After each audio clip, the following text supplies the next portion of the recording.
Yes, Ricky. Those minarets of your old school have been the landmark of Tampa since the gay 90s. Called the Tampa Bay Hotel then, wasn't it, Uncle? The first $3 million hotel in the Southland. Oh, it's good to be back after 8 years. Good to look down on those towers. Reminds me of my Spanish heritage. Those minarets are one of the few things that have not changed in the bustling city of Tampa. They in Ybor City, eh?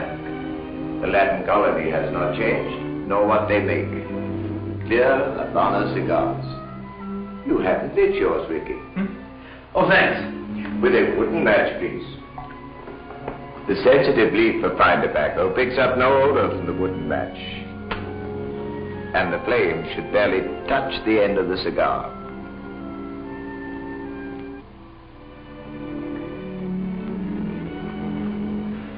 For a fellow who was born in Tampa, I've lots to learn about cigars, I guess. You're still young, if you want to learn. I'd better. There's not much need of a fur trader in Tampa, eh? Not much, but I'll find something. Of course, my boy. My friends in New York tell me you're a good fur buyer. Well, they couldn't fool me on quality. I like to think there's a certain skill to fur buying. It is the same in my business. The cigar manufacturer must know good tobacco. Come into the library and I'll show you what I mean. So what have we here, Uncle? A short course on how to sell cigars? Nothing to do with selling. This little film was made in Cuba more than 25 years ago. 25 years ago? Yes. The seeding, harvesting, and curing the fine Habana tobacco has changed but little through the years, or the centuries for that matter. Why, Christopher Columbus found Indians smoking, I quote, a roll of leaf, rolled in a leaf of itself. Almost the very words our government uses to this day to define a cigar. Turn off the lights, Ricky. I was a young man working in Cuba when this film was made. Perhaps you can spot your uncle in the film. It should be a cinch. This film was made before such pictures talked. So I will talk a little. Here, in the ancient manner, the fields are prepared for pumping a fine Brilter Apayo tobacco. 4 months later, in the Pina del Rio province, the rich leaves have grown to a fine, healthy size. Did you ever work in the fields, Uncle Manuel? But yes, my father insisted that I know La Flor de Tampa from the ground up. Here, still later, the full-grown leaves are stacked for drying. Then it is put into barns for the curing process. Later comes the stringing of leaves into hands.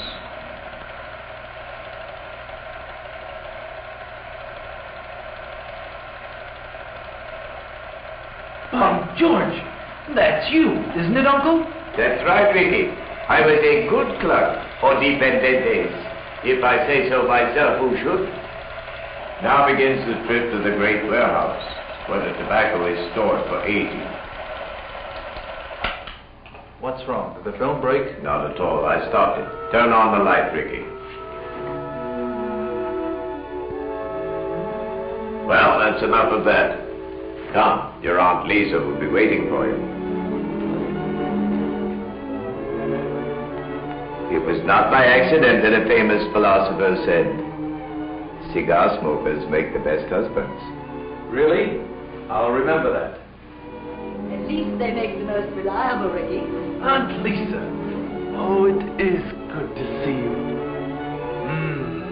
You're still the best looking gal in Tampa, Auntie. And you are a perfect example of why I married a Latin. Oh? Why? Because Latins don't have to kiss the Blarney Stone. It's built right in them. Wonderful, ageless Auntie. Oh, it is good to see you. Oh, of course it is. Because you were starving. And what does Manuel fill you with? Clear Havana smoke. Nothing of the kind. Oh, then why were you in the den with the movie projector? Still, I suppose you should be flattered, Ricky. Your uncle never shows that ancient epic to anyone, unless they're interested in his precious cigars, or should be. Are you, Ricky? Well, I never thought I was, Auntie. Until I saw all that went into making a fine, clear Havana cigar. Then I thought I certainly could be.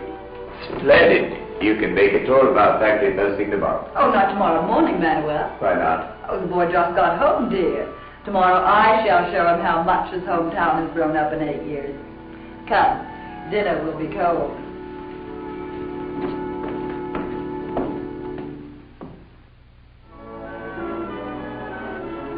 My Aunt Lisa may not be the official breeder of Tampa, but she certainly could be.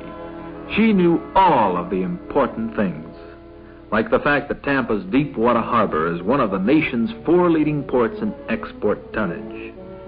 Our city is the gateway to the Caribbean, accommodating hundreds of ships each month from Cuba, the West Indies, and Central and South America.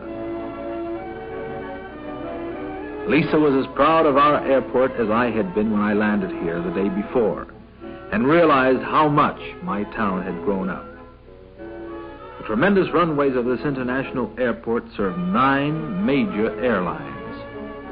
She reminded me that while cigars had made Tampa great, she also makes ships and steel, cement, and electrical equipment, and tin cans by the billions, and many, many other products. The new Tampa Industrial Park comprises 1,000 acres. It accommodates many diversified industries, including such multi-million-dollar brewing plants as these, 2 of the largest in the world.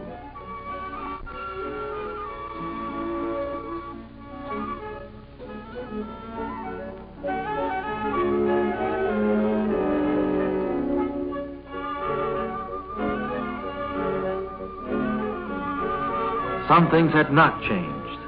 It was February, time for the Pirate Festival. So the good ship Jose Gasparilla was festooned with colorful pennants.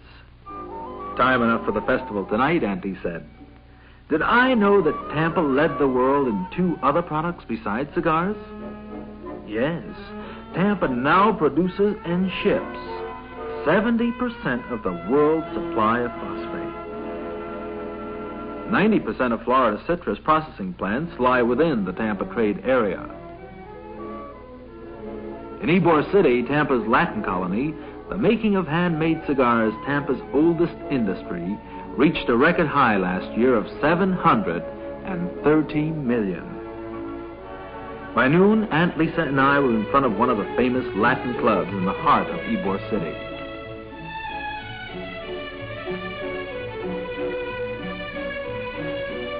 Before we had lunch, I wanted to walk its streets to see the haunts of my boyhood.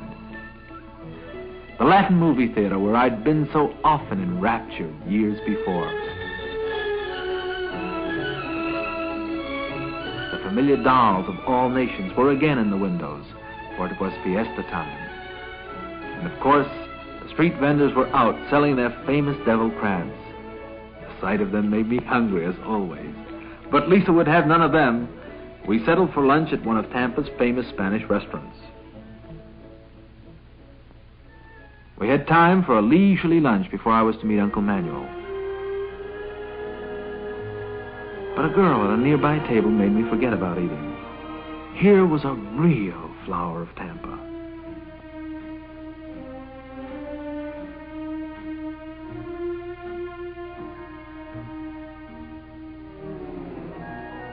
I pretend to have seen nothing except the menu. After all, I've been around long enough not to believe in such nonsense as love at first sight. Still, what happened to my appetite? And she was lovely. I'd barely touched my lunch. Lisa chided me. I was relieved when she was ready to go.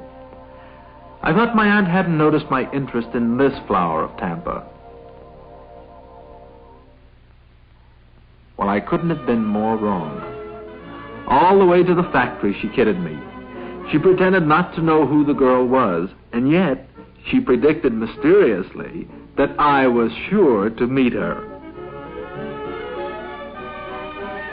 I hoped that she was right, and thanked her for a very stimulating morning.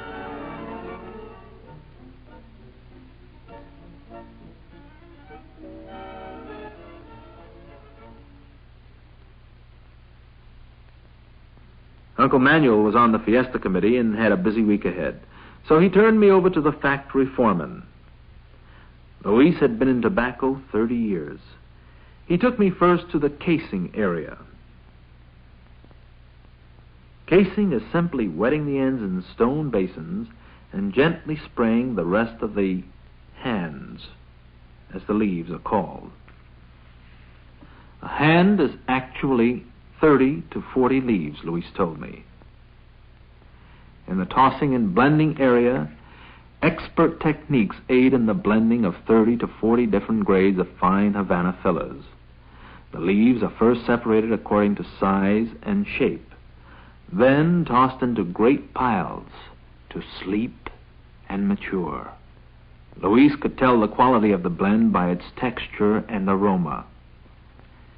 In the stripping area, the fine Havana wrapper leaves are stripped of their center stem. 4 women who do this work combine 90 years' experience. Then they go to this group of experts, the selectors. Real craftsmanship goes into selecting for size, shape, and texture.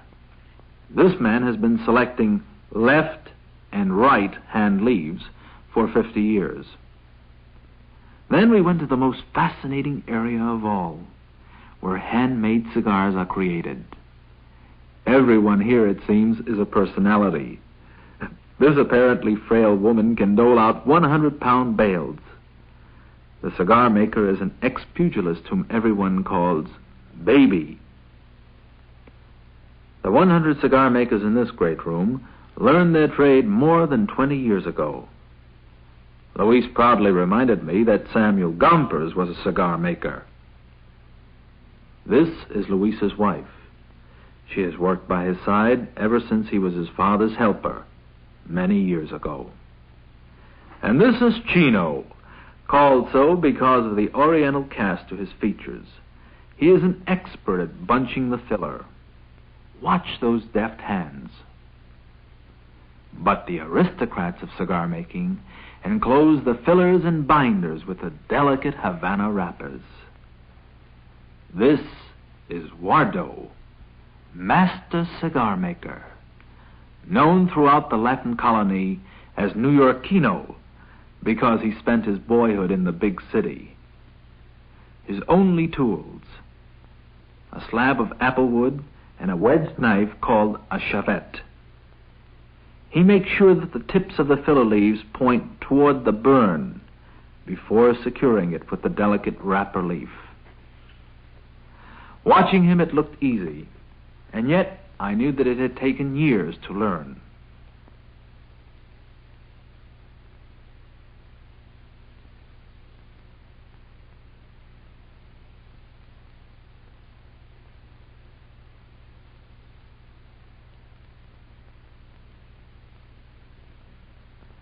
The final touch, turning and gumming the tip with the finest gum in the world, found only in Iran. Fascinated, I asked Wardo the secret of fine cigar making. It is the feel of the hand, senor. The feel of the hand. Yes, how well he handled the giant Maharaja.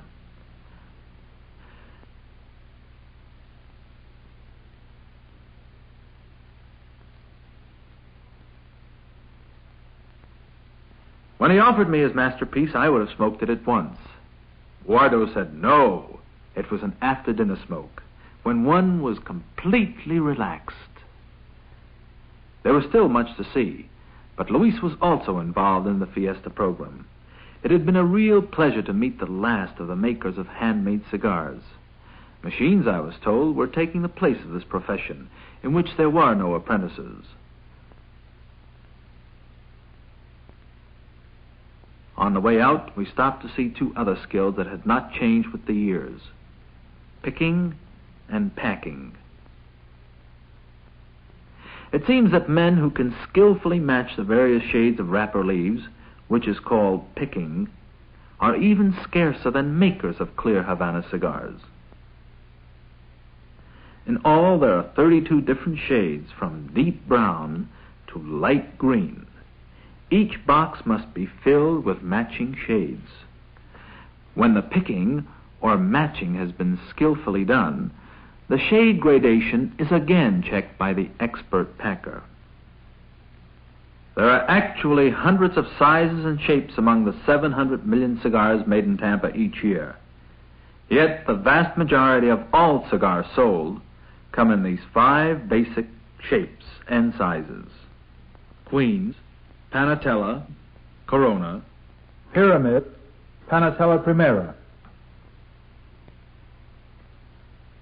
I felt I'd learned quite a bit about cigars in one afternoon. Luis insisted that there was lots more, but that his daughter would be waiting. His daughter, he said. So that's who my flower of Tampa was. No wonder Lisa had said that I'd meet her.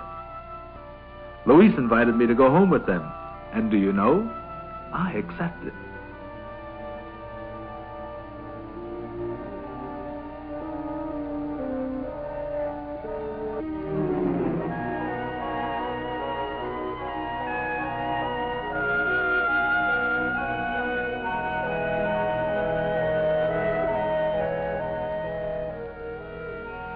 On the way to their home, they discussed plans for tomorrow's big holiday, the Gasparilla pirate invasion. I hoped they'd ask me to join them. Seems Maria had plans all right, but they didn't include me.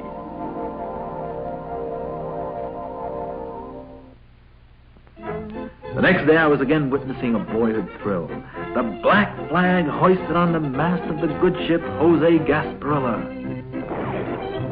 Tampa is the only city in the world that is invaded by pirates every February. Oh, no toy ship is the Jose Gasparilla, measuring 171 feet overall.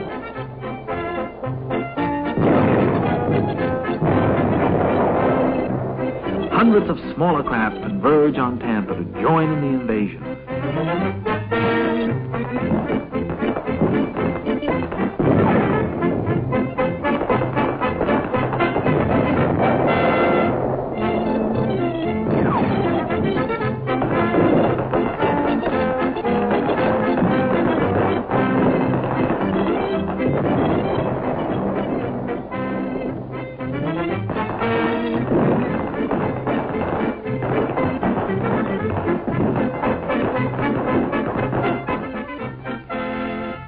Buccaneers pass through the city bridge at exactly high noon. Tampa is soon captured, and the Jolly Roger flies over City Hall.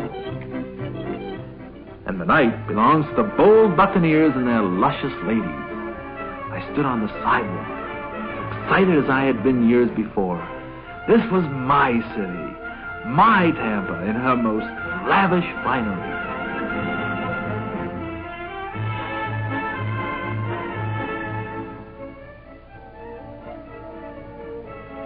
And the Latin Fiesta float reminded me of the dances, the gaiety, the crowning of the Queen still to come.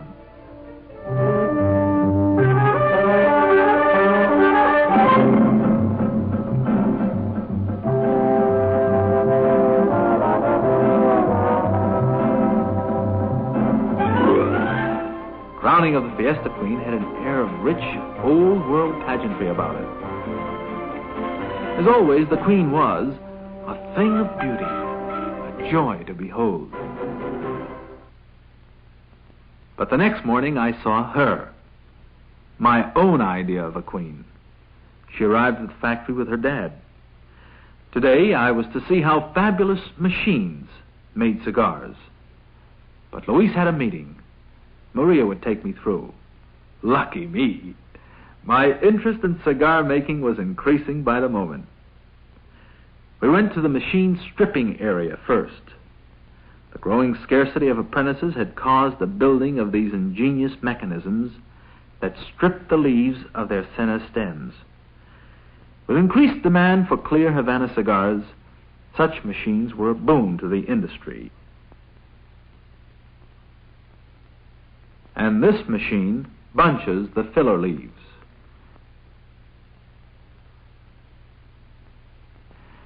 As the girl fed the tobacco to the machine, which carefully bunched it and fed it to the binder, I thought of how often man's inventive ingenuity has learned to match his manual skills.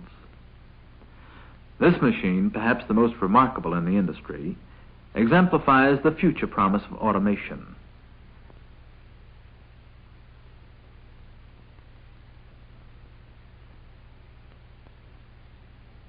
The fine wrapper leaf, stretched out on the aluminum plate, is neatly cut and applied to the well-rolled and bound filler. The same fine, clear Havana tobacco you will find in all products made by members of the Cigar Manufacturers Association of Tampa. And of course, the same rare Iranian gum is applied that is used on handmade cigars. And yet, ingenious as these machines are, there are still some operations that must be done by hand. Inspection is one of them. An expert cigar maker makes spot checks to ensure the high quality and firmness of clear Havana cigars. Maria seemed to take almost as much pride in the marching rows of the finished product as her dad. I was impressed with the banding and wrapping machine. The cellophane protects the firm texture and preserves the delicate aroma. Manufacturers are often asked to create special packages, boxes for individual cigars such as this, and the specially selected and banded cigars in glass humidors, all hand work. And of course, the difficult craft of picking the right shade for the right box will always be done by hand. Light up and let up with a cigar. Perhaps Maria thought I was too tense about all this.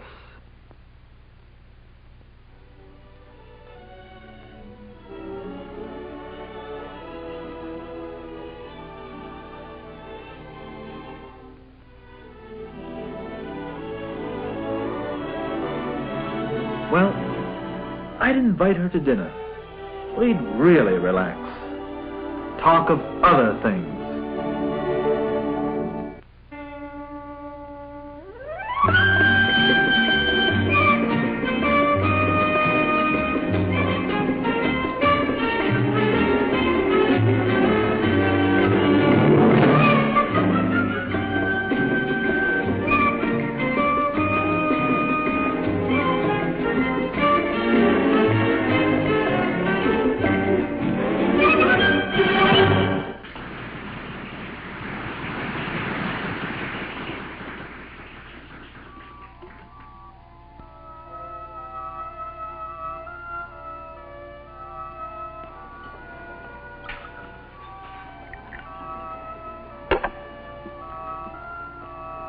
You don't really remember when we were in school, do you, Rick? I suppose I should say I do, shouldn't I? No, I wouldn't like that, but I remember you. Do you, Maria? I wonder why. Well, because you were the only boy in school who was not going into the cigar business. Well, I wasn't quite bright as a kid. And now? I'll jump at the chance, if Uncle will have me. You didn't used to think it was the business for you. What changed your mind? Several things. May I smoke? Oh, after dinner? Of course. Papa says that's when a fine cigar is the greatest joy. Please, may I?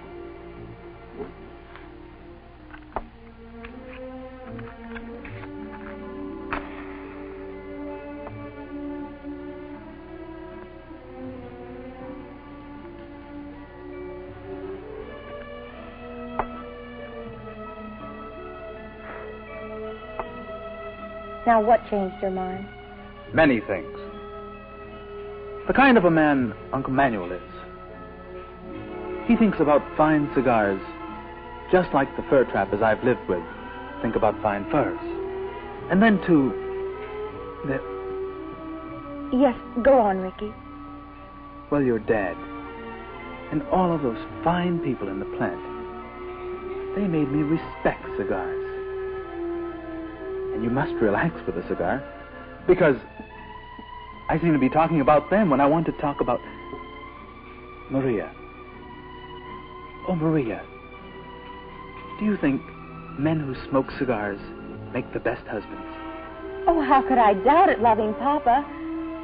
And Mama just adores him. Do you know many men who smoke cigars? Oh, loads of them. All my best friends are cigar smokers. Oh. But only 3 that I love. 3? Uh-huh.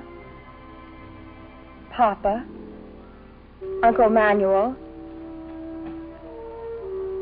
and a boy I used to go to school with.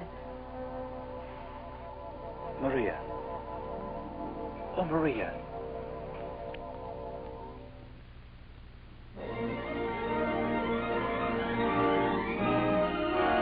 Well, that's about the story. I have some very compelling reasons now for going to work with Uncle Manuel. For going to work in the cigar business in Tampa, which continues to make the finest cigars in the world.